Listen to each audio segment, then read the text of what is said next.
refieren a consultas populares y en algún momento podrían ser sinónimas. No obstante, ambas tienen orígenes distintos. El plebiscito apareció en Roma para que los plebes adoptaran y votaran resoluciones que les permitieran preservar y mejorar sus intereses ante la clase social poderosa de aquel momento.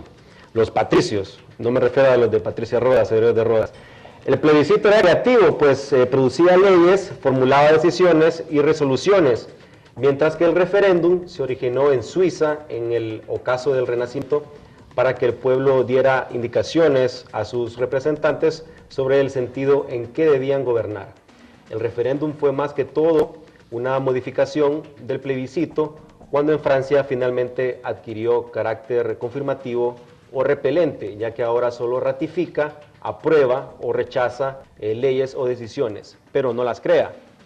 Espero que algún lingüista político nos dé una mejor aclaración del uso específico de estos dos términos en nuestra realidad actual. También vamos a hablar sobre el referéndum revocatorio más adelante, pero quiero darle la bienvenida a nuestro distinguido invitado, el abogado Wilfredo Méndez, que va a estar con nosotros para desarrollar un poco este tema sobre lo que son las consultas populares. Muy buenos días, abogado. Buenos días, abogado. Un placer estar aquí. Vemos que, de acuerdo a las declaraciones del presidente Porfirio Lozosa, en la primera ronda de diálogo que se ha realizado, hay un acuerdo total, dice, en que todos apoyan lo que son las consultas populares. ¿Qué podemos decir que es una consulta popular? Bueno, primero hay que hacer una valoración histórica, y no histórica muy larga, sino que reciente, sí, ¿verdad? Los últimos 2 años en relación al proceso de una democracia participativa para avanzar en un proceso más incluyente y no solo una democracia representativa, que la democracia representativa en Honduras había estado muy cuestionada por un Congreso de la República que no había tenido la capacidad de poder efectivamente representar al pueblo, sino que eso había venido representando a los sectores económicos más poderosos del país. No deja de serlo en este momento así esa afirmación, pero el mecanismo por el cual los congresistas se eligen a partir del 2005 cambian. Y en ese sentido lo que tenemos nosotros es un sistema proporcional personalizado, que se le llama. Es decir, antes acudíamos y votábamos bajo la bandera de un partido y ahí decía diputados del partido que nosotros quisiéramos. Y en función del porcentaje electoral que sacaba un partido, en ese sentido le tocaba una porción de diputados. Y los primeros privilegiados que los ponían las cúpulas de los partidos son los que salían. A partir del sistema proporcional personalizado, mire que es interesante el sistema proporcional personalizado, porque incluso los diputados actuales no saben ni cómo salen electos.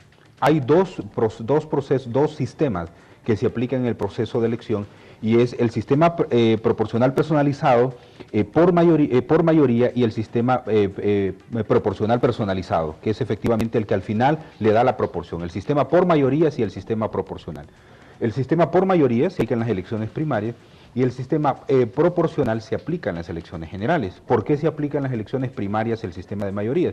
Porque no existe ninguna limitación en el sentido de que un partido pueda establecer de que el que más votos saca como persona individualmente en las elecciones primarias salga electo. Pero en las elecciones generales no, porque en las elecciones generales depende del partido. Es decir, a cuántos diputados tiene derecho el partido en relación a la sumatoria de votos. Una vez que se ha hecho la sumatoria de votos, entonces se distribuyen los escaños en el Congreso. Hay dos momentos. ¿Por qué no se puede el sistema de mayoría? Por ejemplo, alguna gente decía, ¿por qué Doris Gutiérrez sale electa diputada en el 2005, perdón? Si ella sacó 43.000 votos y el otro sacó 83.000. Porque sencillamente, correcto, porque sencillamente el derecho de entrada se lo daba el partido. Y no es que ella entraba con 43, ella entraba con 180. ¿Por qué? Porque los demás votos de los demás candidatos sumaban. En las elecciones generales entonces ya no. Se aplica el sistema proporcional y en ese sentido un candidato puede tener menos votos, pero el derecho de entrada se lo da el partido. ¿Qué pasa en ese punto, licenciado Marvin? Es muy importante ver, y seguramente en el transcurso del diálogo, vamos a poder identificar cómo el sistema político hondureño ha actuado en relación a las reformas. Cómo en relación a las reformas que se van dando, lo que hacen es afianzar el sistema bipartidista en el país. Uno se pregunta, ¿por qué cuando la población tenía la posibilidad de votar directamente por sus candidatos a partir del 2005, ¿Por qué el Congreso sigue siendo el mismo? La misma conformación, el mismo poder de los liberales y los nacionalistas. Ahí es cuando empieza a haber un movimiento, a partir de los 2 años últimos, como le mencionaba, en el que al no existir la representatividad en el Congreso de la República, entonces empieza a haber un movimiento de la participación directa. Es decir, de una democracia participativa y no una democracia representativa. Claro, para el sector poderoso que ha controlado el país y que se divide la Corte, recuerden que incluso en un momento determinado se dijo que un empresario de este país ponía 3, 4 magistrados en la Corte Suprema de Justicia. Ese es el sistema de división. Cuando ya empieza a hablar el pueblo, ahí es cuando existe ya problemas para el grupo económico poderoso que controla el país y que al final, como le he reiterado yo en otros momentos, controlan a los militares y controlan a los políticos, que son extensiones de su poder. Cuando se habla de esa democracia participativa, entonces empieza realmente el conflicto del grupo poderoso del país, porque sienten que cuando los pobres tomen un nivel de poder, exigirán una cuota que por derecho les corresponde. Podemos decir entonces que tradicionalmente la única oportunidad que tiene el pueblo de hacer una consulta popular que se le hace al pueblo son las elecciones, en las cuales pues las personas van a votar por su candidato y eligen a una persona que los represente, por ejemplo, en el Congreso Nacional, y esa persona que en teoría lo debe representar, toma las decisiones en nombre de todas por ejemplo, el diputado Francisco Morazán, las personas de Francisco Morazán, y así sucesivamente, hasta conformar todo un Congreso que en pleno emite las leyes. Entonces, hasta ahorita ha sido el único mecanismo en el cual pues hay una consulta al pueblo. Elección en sí entonces es una consulta popular, pero se está hablando ahora de lo del plebiscito y el referéndum. Está en el artículo 5 de la Constitución. Fue precisamente cuando el presidente Porfirio Lobo Sosa fue presidente del Congreso que se creó estas figuras, se incluyeron dentro de la Constitución, pero hasta el día de hoy no hemos tenido ningún ejemplo, ningún ejercicio de estas figuras, aplicarlas a la vida real. Debido a que se dice que, bueno, que está muy duro, o sea, el acceso a hacer esta figura es muy difícil debido al alto porcentaje que se requiere del censo electoral y también porque se requiere la iniciativa por más de 10 diputados. ¿Cree usted que este plebiscito y referéndum se está hablando de reformarlo para que sea menos la cantidad de personas que puedan solicitar? Y diría entonces, ¿qué decisiones son las que tendría que aplicarse para un plebiscito, por ejemplo? Porque si se sometiera a toda consulta, pues teóricamente no necesitaríamos un Congreso Nacional, porque si todo sería por consulta no debería existir un Congreso. ¿Qué temas serían entonces los que deberían de abordarse en esas figuras? Bueno, voy a dar mi opinión en relación a esta pregunta en particular que usted hace, abogado Marvin, pero me atrae mucho el tema de poder identificar el movimiento social que existe en el país y que va alrededor de todo esto. Toda la intención a nivel de referéndum, a nivel de plebiscito, todo el discurso que en este momento se habla de convocatoria para poder establecer una consulta, es muy interesante en este contexto político-social que jurídicamente encuentra dificultades. El plebiscito sencillamente es una figura en la cual no se ha tomado una decisión y se le consulta al pueblo si está de acuerdo o no está de acuerdo. Todavía no hay ninguna decisión tomada. En el referéndum no. En el referéndum ya, por ejemplo, una ley se aprueba en el Congreso de la República, pero queda sujeta a referéndum. Es decir, si el pueblo... rechazarla. Correcto, si el pueblo la va a aceptar o la va a rechazar, tal como usted lo explicaba al principio. Entonces, en ese sentido, el referéndum es para refrendar algo que una decisión previa, pero en el plebiscito no. En el plebiscito el Congreso ni el Ejecutivo, nadie ha tomado una decisión. Va a consulta con el pueblo si está de acuerdo o no en someter a un proceso. Por eso se habla de que la figura correcta en este momento es plebiscito. No se ha tomado ninguna decisión, vamos a consultarle al pueblo qué es lo que quiere. Si fuera el referéndum sería una ley ya aprobada y quiere que se ratifique o se impruebe. Eso es la diferencia clara en esto. Cuando usted menciona los elementos de los cuales exige el plebiscito, yo he estado incluso indagando con algunos colegas en los últimos días sobre la ley de plebiscito y referéndum, si ya fue aprobada. Unos me dicen que sí, otros me dicen que no, entonces ando buscando la ley. A mi criterio, o por lo menos en lo que yo sé, la ley del plebiscito y referéndum no se ha aprobado. ¿Qué es lo que sucede? Para poder desarrollar esta normativa necesitamos nosotros ese instrumento jurídico para poderlo llevar a la práctica. Pero sucede que incluso sin la ley encontramos un problema en la norma constitucional, y el problema de la norma constitucional es que exige un 51% de votos, de votación.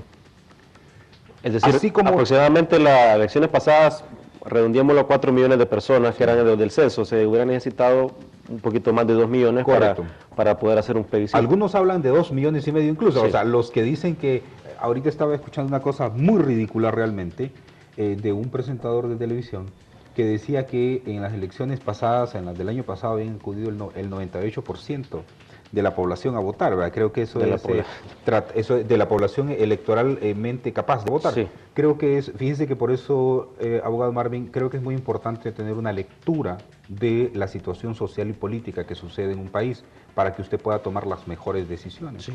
Cuando usted vive en una mentira, lógicamente usted no encuentra la respuesta oportuna. En esto, ¿qué pasa en lo que usted menciona? Las dificultades que tiene plebiscito y referéndum. Mire, si es el 51%, en relación al porcentaje que exige, que es el 2% de las personas que han acudido a votar, el 6% de los ciudadanos inscritos en el Censo Nacional, esto es para convocar, para Sí. solicitar la convocatoria. Algunos compañeros hacen un cálculo que son 245.000, 275.000 firmas, más o menos.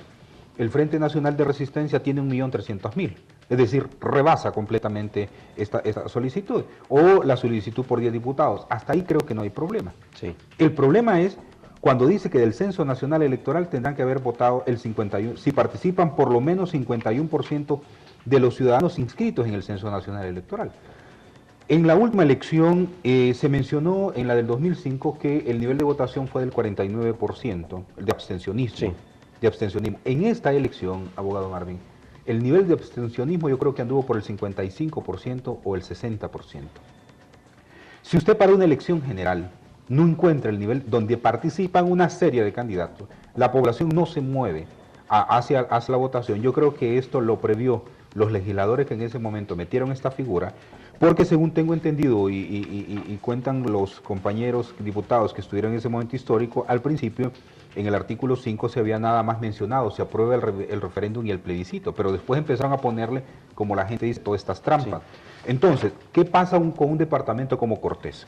En el 2005 solamente acudió el 35% a votar en el departamento de Cortés. ¿Cuánto es el nivel de abstención ahí? El 65%. ¿Verdad? Vale hacer hincapié de que, por ejemplo, el padrón electoral era de 3.8 millones, sí, pero lastimosamente el registro que hay en el Registro Nacional de las Personas, el listado, no está actualizado en primer lugar, y en segundo lugar hay bastante migración de personas a los Estados Unidos o a México, y ellos calculaban, el Tribunal Supremo Electoral, de que aproximadamente 1 millón de personas no están en esa lista, ya porque fueron del país o por otras razones.